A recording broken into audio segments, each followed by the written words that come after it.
Thinking I can take the snowblower off today. That's gonna be fun.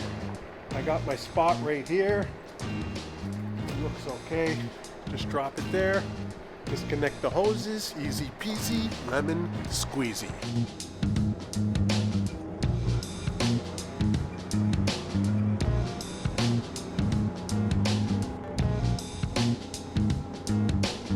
Okay, gotta take out these pins. Gotta take out this main pin here for this bracket, and there's another pin down there. Gonna have to get the hammer though. Then I got these 4 hoses to disconnect. Sometimes they go easy, sometimes not. And then this is the PTO shaft. This is what makes the thing turn. So there's a special way to disconnect that too. Once the chain's off, this can hook around this thing. And then this thing comes up, that sits there, and that gives me access to the other end of the PTO. See, this thing comes off like this. Just rest it here for a minute. I don't want the end of this PTO to get all dirty, so I like to keep it in like a plastic bag, because really it just kind of sits right here until next winter. This is my compact tractor. It's a John Deere 3039R. It's considered compact because it's just a small size. It's supposed to be 39 horsepower, but technically it's 38 point something. And honestly, it's super valuable to me on the farm. You can put a whole bunch of different implements on the back of it, and of course you got the bucket for the front, which is useful for carrying anything you want. And I have a set of pallet forks for the front too, so I can use it as like a forklift.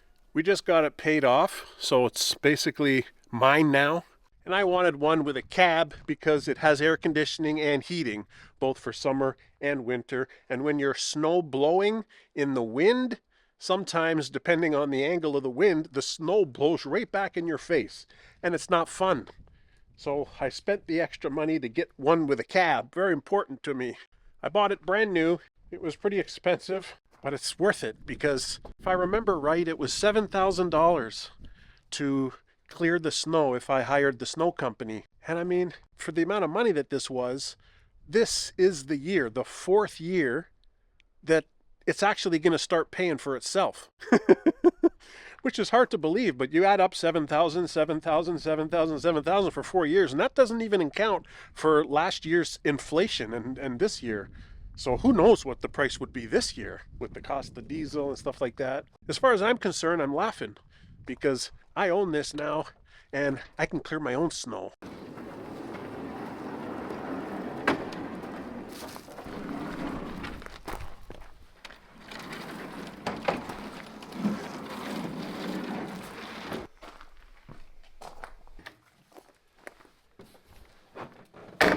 Now for the moment of truth. Oh yeah, baby! I didn't even have a trickle charger on it or nothing, so it just sat all winter because I can't drive this in the snow. See, that's Kawasaki for you. It's a good product. 2 dogs left me alone. Who knows where they are? Sweethearts.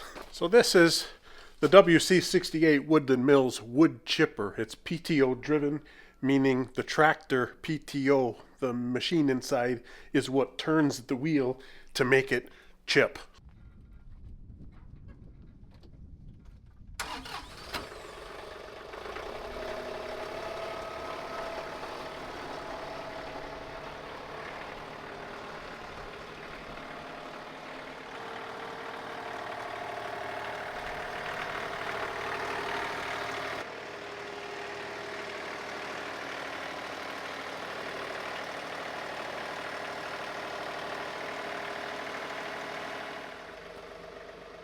Sometimes it takes a little finagling to get the 3-point hitch to actually line up, and you got to lower it and raise it a few times, so lots of fun though.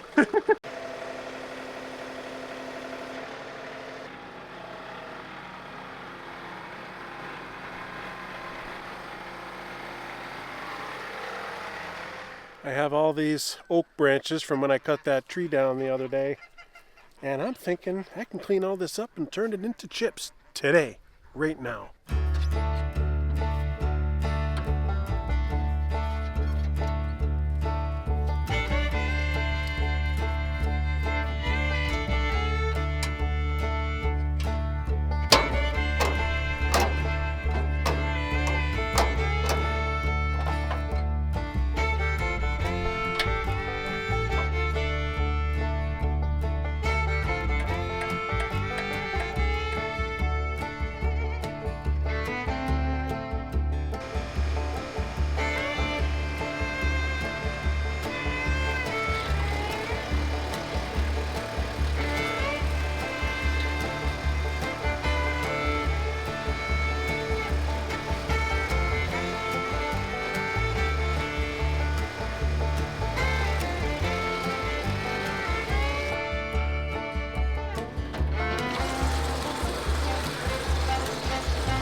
One of the great things that I like about this Woodland Mills WC68 wood chipper is that it can do basically up to 6 inches.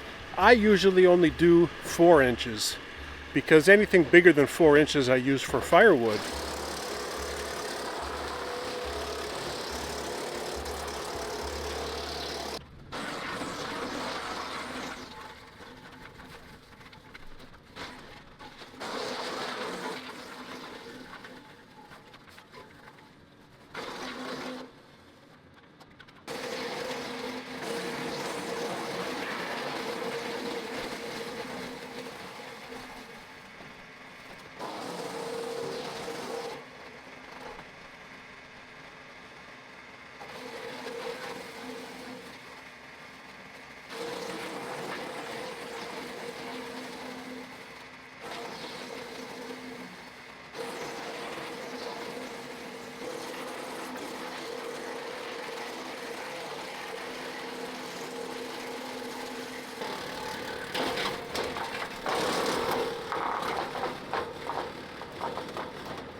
There you go.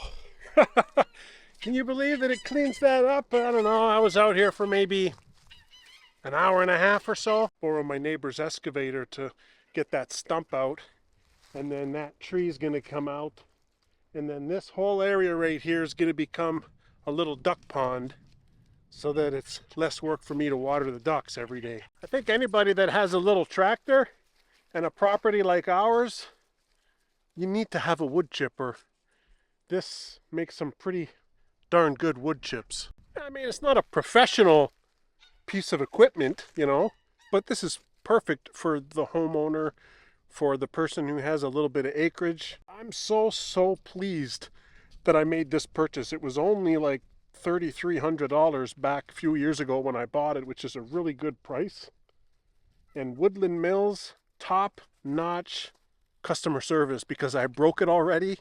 Little piece on the bottom, I backed into something, and they sent me the part, and it was easy peasy. They didn't even ask any questions. They just paid the shipping and everything. Very good company. And Woodland Mills is actually based right here in Ontario, so you know, it's a good Canadian product. That's also the company that I'm looking at for my sawmill purchase. Hopefully that comes soon, because that'll be an exciting thing going on here on the farm. And it's not like I'm trying to sell this to anybody. I'm not sponsored at all, but I do stand by this Woodland Mills WC68 wood chipper. And if anybody wants any additional information, or you want to watch a complete overview that I did, I'll put it up on the screen here, and you can check that out for me, okay? Thanks for watching.